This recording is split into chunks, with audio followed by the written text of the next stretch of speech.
Subsob sa pag-iensayo sa pagtakbo ang 17 anyos na student athlete na si Lawrence sa oval ng Santo Tomas National High School sa Santo Tomas, Davao del Norte. Pero hindi ito madali. Ang kanya kasing ipinantatakbo, isang lumang sapatos. Marumi na ito at meron ng mga butas, kaya para mapakinabangan pa. Tinatahi din namin kasi sir, pag masira, bumibili kami na pangdikit, mag-ambag-ambagan kami. Yung rubber shoes kasi sir, madulas. Tapos yung may spike shoes, ito yun sir, yung may mga bakal. Mas kumapit. Si Kuya Aaron po. Siya po yung nagbigay ng spike shoes. Kasi gusto din niya try din namin sir ba kung gaano ka, yung advantage pag nakagamit ng mga ganito. Yung mga brand new talaga na 12K sir, 10K. Tapos yung mga okay, taga 500, 800, pero hirap hanapin. Kaya share na lang po kami. Ang sapatos, halinhinang ginagamit ng iba pang miyembro ng kanilang track and field team sa pinaghahandaan nila regional competition. Ito yung gamit ko. Tanggaan kasi sir pala akong lumilipad pag ito yung gamit. Nasanay na yung paa mo, parang mahirap siyang layo sa'yo. Pero kahit luma at sira-sira na ang kanyang tinatahi-tahing sapatos, maitatakbo kaya siya nito upang makamit ang gintong medalya?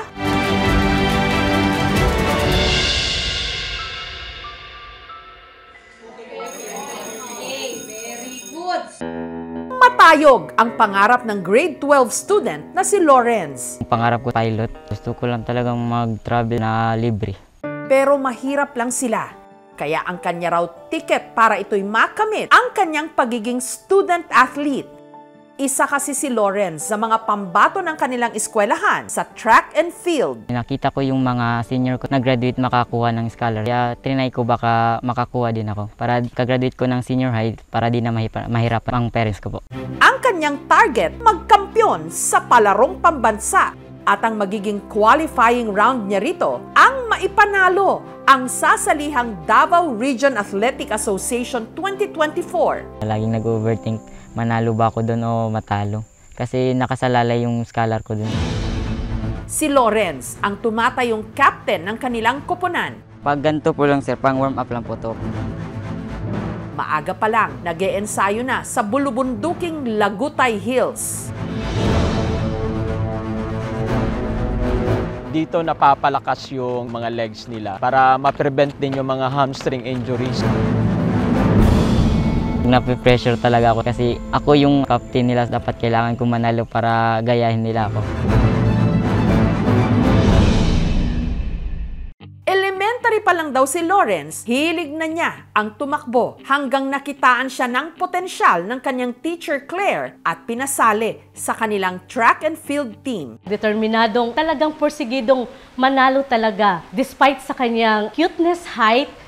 Si Lawrence, olats daw sa una niyang laban. Natalo po ako sa municipal meet, kaya yun medyo na-pressure po ako. Pero taong 2018, nasungkit niya ang kauna-unahan niyang medalya sa track and field. Pagka grade 6 ko, nanalo ako ng bronze. Tapos nakita ako ni Coach Beverly na potential din akong tumakbo. Pero hindi pinalad si Lawrence nung kinatawan naman niya ang kanilang eskwelahan sa isang sports competition sa Cotabato. Natalo din ako doon, nagka-injury pa nga ako noon. Kaya yun, umiyak ako doon. Tapos pag uwi ko, sinabi ko sa sarili ko na babawi talaga ako sir. At nitong April 1, sumabak si Lawrence sa 5 events sa Davao Region Athletic Association 2024 kung saan ang mananalo kakatawan sa rehiyon sa Palarong Pambansa 2024 na gaganapin sa Cebu City. Hindi ito madali. Sabi ko nga sa kanila, walang magic sa buhay. Lahat ng winning moments pinaghihirapan. Sa mga kalahok, si Lawrence ang pinakamaliit. Wala po talaga sa height. Nandun po talaga yan sa fighting spirit tsaka prayer ni God. Tensyonado ang naging laban ni Lawrence. Sa 100-meter dash, dikit ang laban. Pero sa huli, si Lawrence nakaalagwa. Sunod naman siyang sumalang sa 200-meter dash.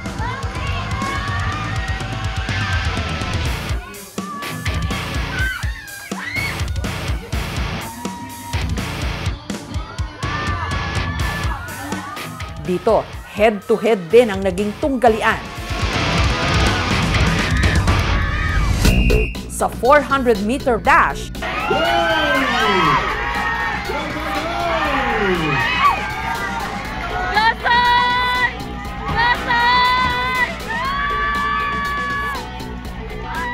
si Lawrence nakaalagwa.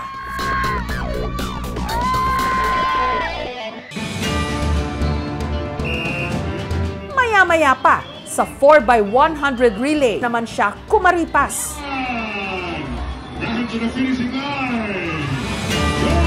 Magtuloy-tuloy kaya ang kanyang swerte? Bunso sa tatlong magkakapatid, si Lawrence. Magsasaka ang kanyang tatay Lorenzo. May prolisod ba tungkol kay kining trabaho lagi nako. Tanong ko mais ito sa muang yuta ba. Masay mo harvest mi ana ka kuan magka isa ka tuig kaduha ra ka mo harvest ng mais. Maunang usahay. Ang kanya namang nanay Sylvia, sa munting tindahan lang nila umaasa.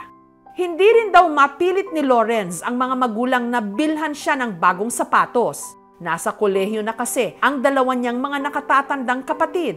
Mga tuition din nila, sobrang mahal. Makita po kasi kaya nahihirapan din sila mama. Ginawa ko na lang din inspirasyon sa laro ko na kailangan kong manalo para maiyahon ulit, sir.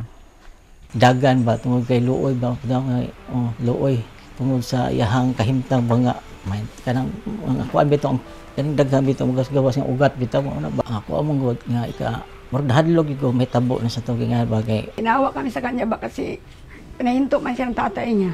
Papa niya tapos ayaw naghinto. Kailangan kong manalo para maiyahon ulit sa kahirapan sa pinansyal. Kasi pag manalo din kasi kami, sir, makakuha din kami ng incentive. Kaya yun yung ginagamit ko pang bili ng mga gamit para di gaano kaano sila mama sa akin. Samantala, balik tayo sa Davao Region Athletic Association. Si Lawrence sumalang na sa 4x100 relay.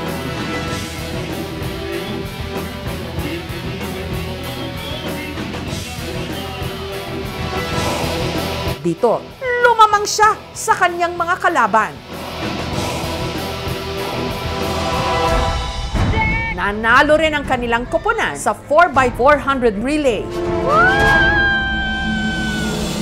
Sa huli, si Lawrence, kahit pa sira-sira ang sapatos na kanyang ipinantakbo, nanguna sa karera at nakapag-uwi ng gintong medalya. Sa makatuwid, qualified na siya sa palarong pambansa sa darating na Hulyo. Ngayon, kakuha na ako ng 10 golds. Sobra talagang saya, sir. Nahiyak nga ako, sir. Di ako makapaniwala. Koponan din ni Lawrence ang nag-uwi ng kampyonato sa track and field sa buong Region 11. Congratulations! Basta lang. Masaya lang. Umiiyak ako. At tuwing may may competition. Kasi napapagod siya.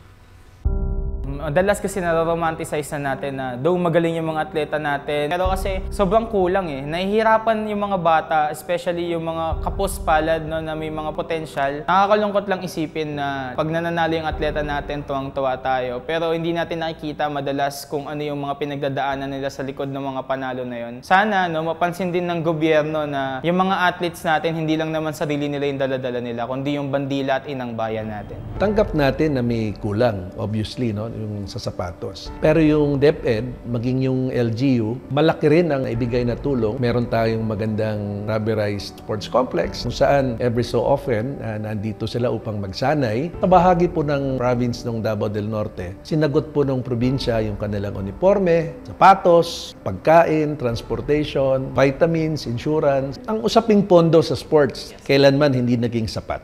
Kasi hindi naman natin kaya makipag-compete sa budget sa agrikultura, sa infrastruktura, sa health. Personally, nag-loan po ako. I spent 20,000 just to buy spike shoes. May kakulangan pero sa ibang banda naman, hindi ko pwedeng sabihin na walang suporta po yung LGU, especially sa DepEd. Though yung budget lang kasi limitado.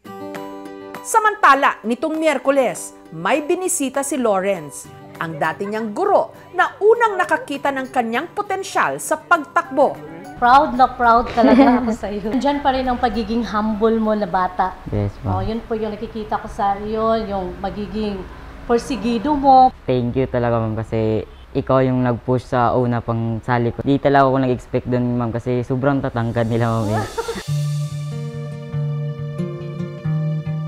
So, this is for you. Ang guro, may regalo para kay Lawrence. Gustuhan or I think magugustuhan mo. Ganda.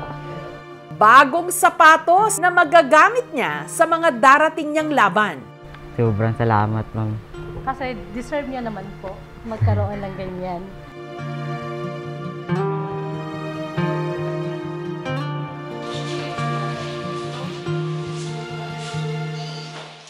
May grupo ring nagbigay ng 4 pang sapatos kay Lawrence, financial assistance at gamit sa training para sa iba pa niyang teammates.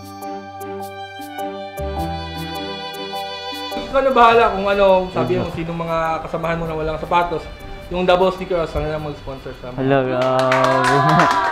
Meron po tayong Scholar ng Bayan program at makakaasa po si Lawrence. Ibibigay po ito ng lokal na pamahalaan. Meron po silang miscellaneous allowance at saka meron din po silang board and lodging allowance. Handa naman pong tumulong ang ating munisipyo. Samantala, ang mga coach ni Lawrence na sina Ma'am Dorothy, Ma'am Joylyn at Sir Beverly, meron ding good news. Ano to? Oh! Certificate of Achievement proudly present to Lawrence B. Datiles for being part of Lord, di ba? Tinodi, ma'am. Tinodi. Kasi yan. Pasok kasi si Lawrence sa Philippine team na lalaban sa Vietnam.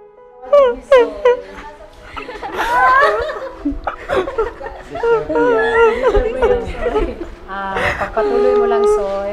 Alam namin na simula pa lang ito sa napakalayong journey mo bilang isang mabuting atleta. Congratulations, Soy. We're so proud of you. Unexpected kasi, mami, kasi kala ko sa elementary, ma'am, gagraduate ako na hindi, ma'am, nakapunta ng Manila kayo, ma'am.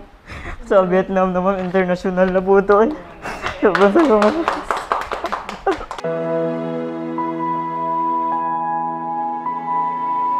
Pagpatuloy niya lang yung pangarap because I believe in the power of the dream. Kasi hindi mo magagawa yung isang bagay pag wala kang goal, wala kang pangarap. Malayo pa pero malayo na ako sa dating ako. Marami pang kakaining bigas. Soon ako na din yung makapunta dun sa Olympic. Pakapala rin. Sabi nga nila, life is a marathon, not a sprint.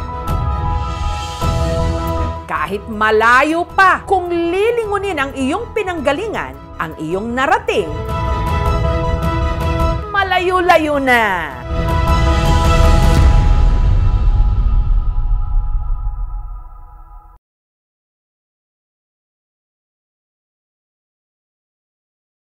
Thank you so much mga kapuso. Kung nagustuhan niyo po ang videong ito, subscribe na sa GMA Public Affairs YouTube channel. Don't forget to hit the bell button for our latest updates.